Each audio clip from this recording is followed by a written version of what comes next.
All right, hey folks, welcome to the Moose Whisperer. I'm Spencer Rempel, and today I ran into Abe, who is a trapper from up north. And you know what? We're going to turn it over to Abe, get him to tell us a little bit about himself, a little bit where he traps. And folks, he's got a YouTube channel that I want to promote as well. You'll see that down in the description. Check it out, because Abe goes to a lot of work to bring cameras with him, show just how he's trapping, where he's trapping, and trapping with his family. That's a really neat thing. All right, so enough from me. Let's get over to Abe and find out a little bit what it's like trapping up north. Abe, thanks so much for joining us today. Thank you for having me.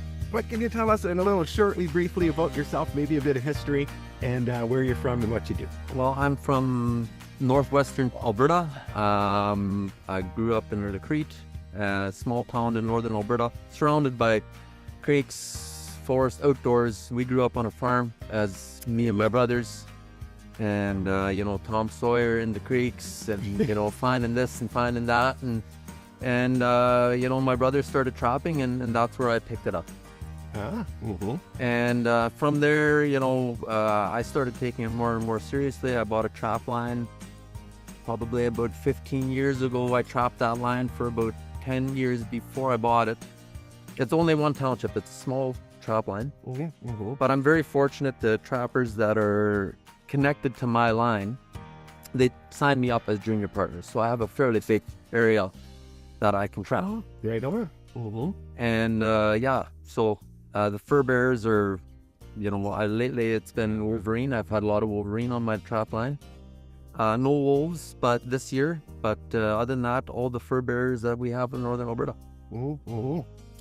I know a little bit about the wolverine that you caught because he has a video on it. And folks, I'll put that up here, right here. Check out that video. I want to promote that one. So cool to see wolverine. In my experience, I had one wolverine ever caught. That was it. We didn't seem to have it where I trapped. There didn't seem to be a large population of them at all. And, we'd see the tracks once in a while. And then one time we seen the tracks and they were coming by again and again. And we're like, okay, well, he's sticking to this area. He's not just, because sometimes they, you see wolverine tracks, but he's 30 miles away by the time you see the tracks, right? So we seen repetitive tracks. So, okay, great. He's staying in this area. And so we were able to trap one. How did you know and find this guy, and were you trapping wolverine? How did it work? Well, I'm in the same position. So I've only, before last year actually, I've only caught one wolverine in the 20 odd years that I've trapped that. So, and that was the same thing. I was following a pack of wolves around, and on my line sometimes, that was the only time I actually saw it.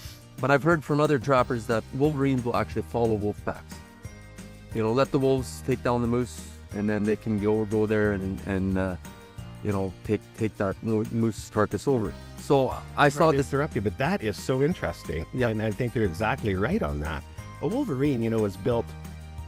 Not really that much of a hunter, is he? I mean, you see him running across the open. It's not like he's going to catch a deer or anything. No, that's right. No, I think they're a scavenger. They're a scavenger. Yeah. Yeah. They take over. They're so vicious and strong, so that they can take over other people's kill. That's right. Exactly. So they're the bully of the north. Huh? Oh, here comes a wolverine. Oh man. But majestic, right? So majestic, those animals.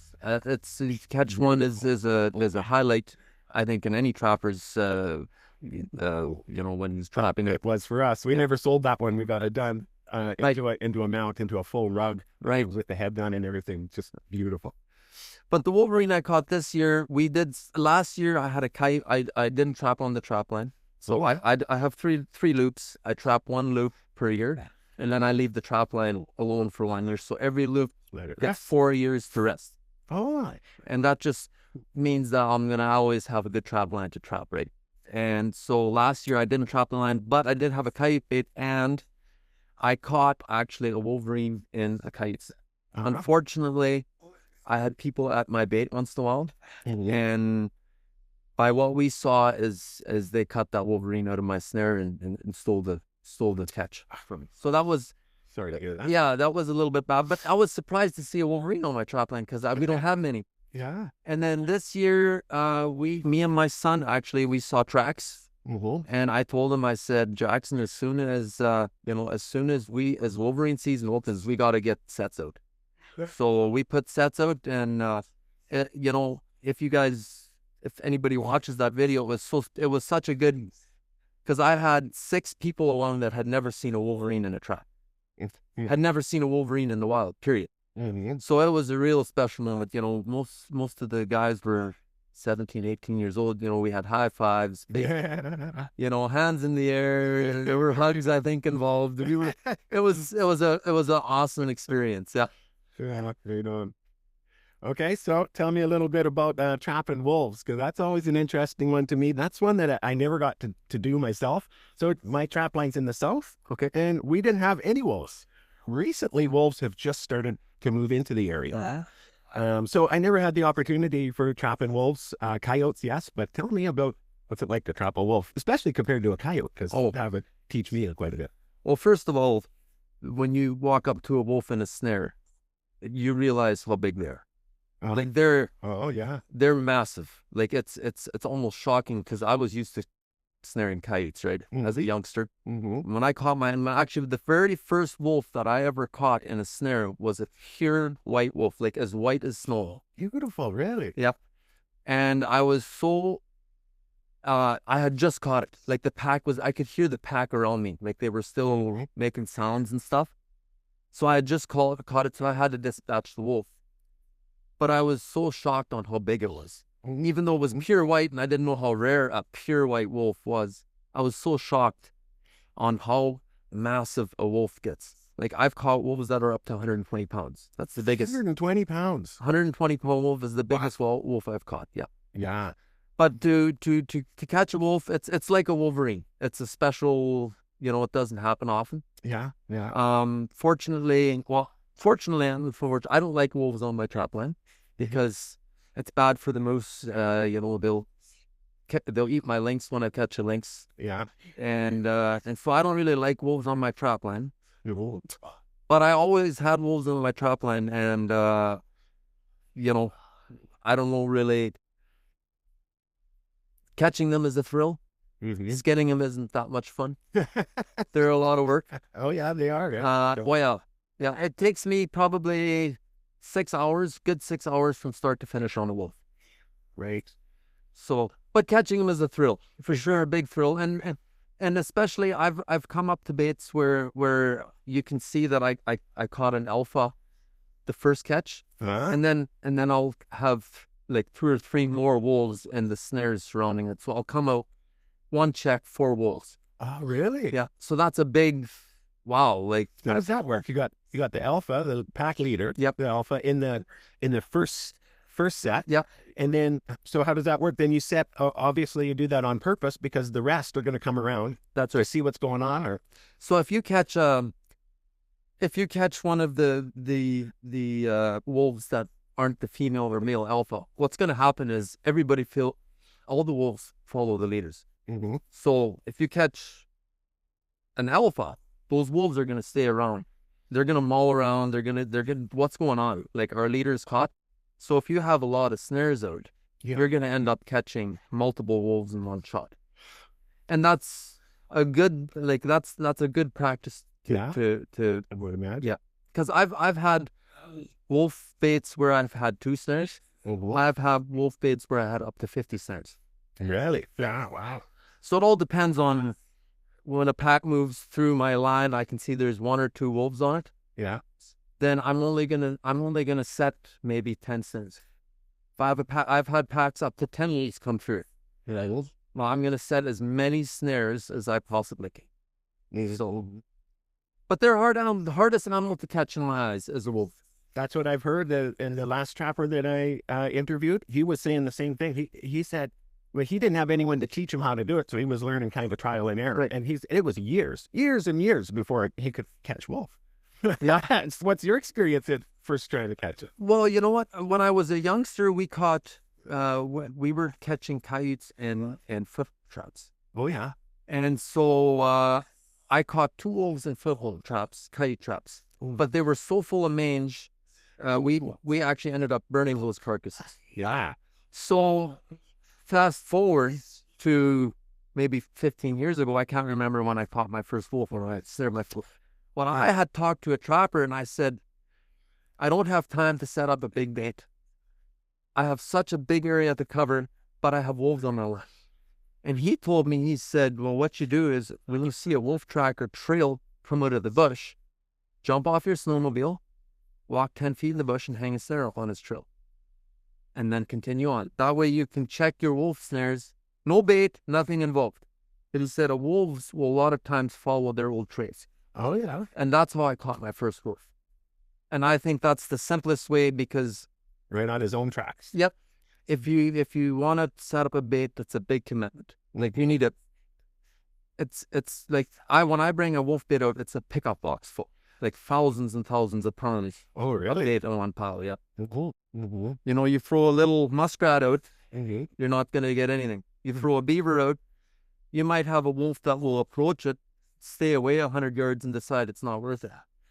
Really? Oh, you Like- got to make it worth their while. There's a big mountain of meat there. They're like, I'm going in. I'm going in. Even though I'm a little cagey. Yep. This doesn't seem natural.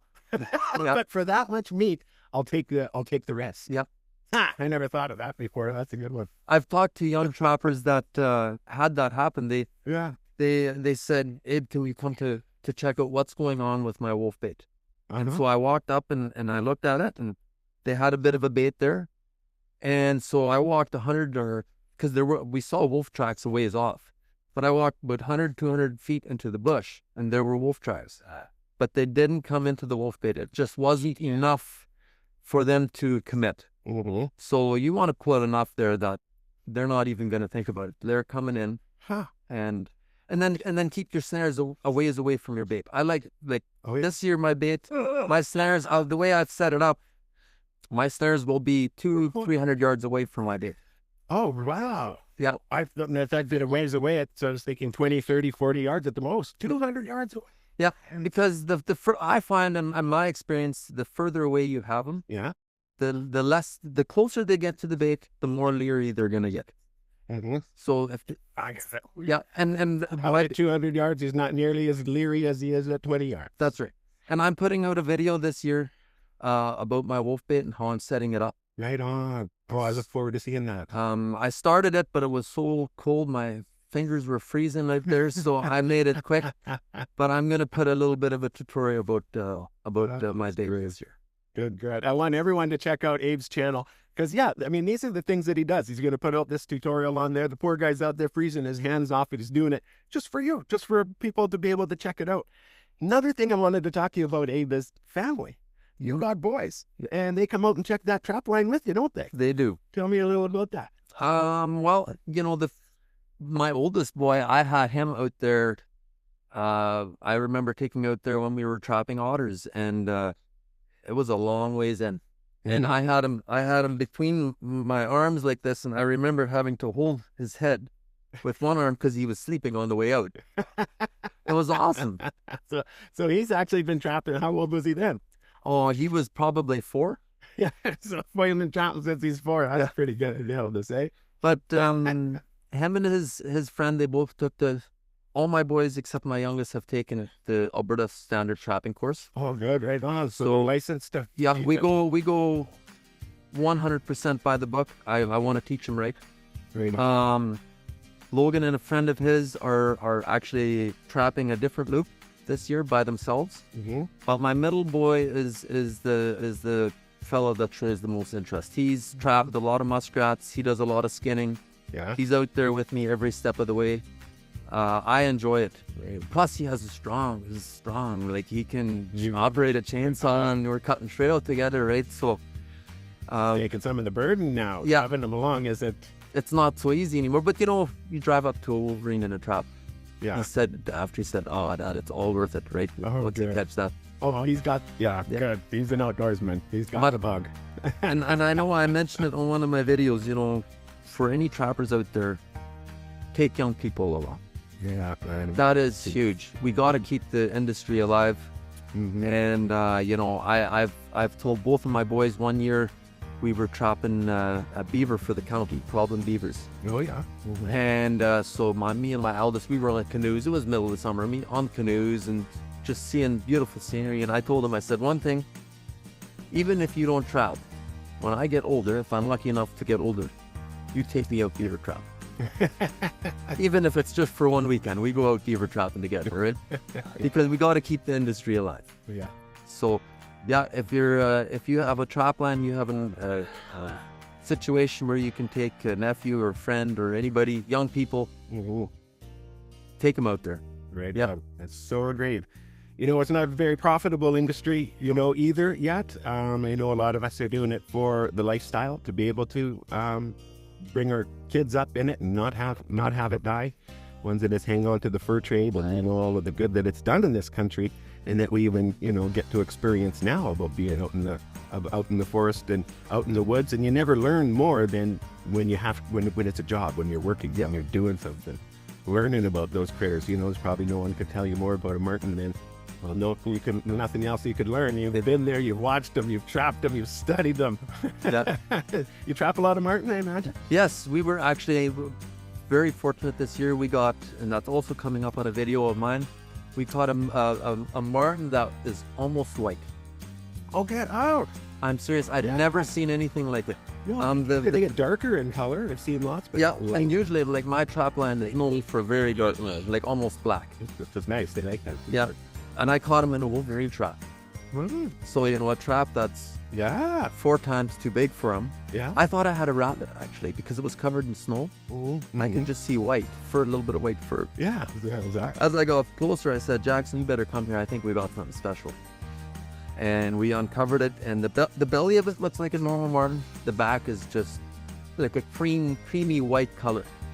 I can hardly wait to see that. Yeah. So we're going to take and we're not shipping that. You know, you send it away, you get $50. Yeah, it's not worth it. There's I wanna, you know, that's a moment between me and my son. I'm gonna hang it up on the wall and really not. something that you can look at. And yeah, we caught that. Yeah, that's a memory. Yeah. For sure. And I can't thank you enough, Ike, for taking the time to have this conversation with me. I'm going to promote your channel again. It's down in the comments. I'll have links like crazy because you've got to check out Abe's channel. Thanks so much for watching, folks. More stories to come.